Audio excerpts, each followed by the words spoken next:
मुसीबत है। हे, तुम अंदर हो क्या? जवाब दो।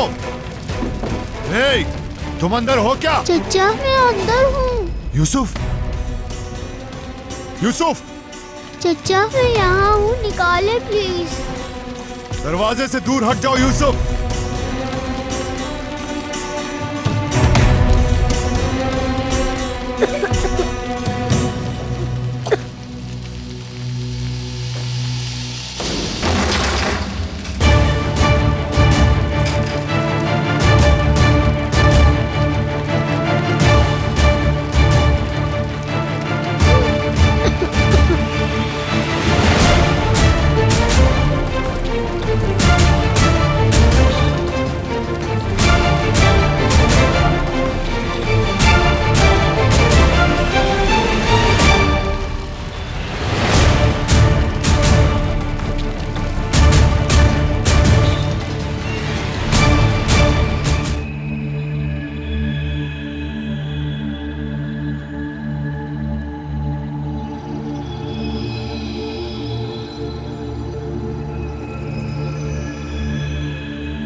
मैम अब ये बताएं आपकी तबीयत कैसी है?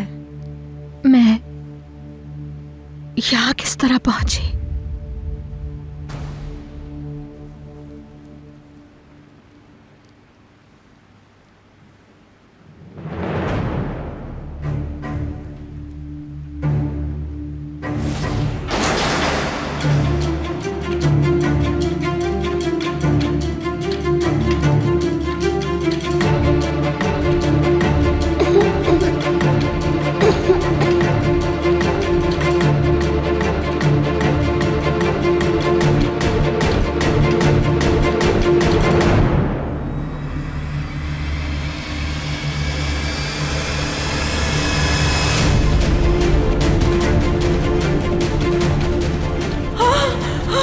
यमान साहब इसे क्या हो गया है? यूसुफ को इसके रूम में ले जाओ और डॉक्टर को कॉल करो। जी जी, आंखें खोलो।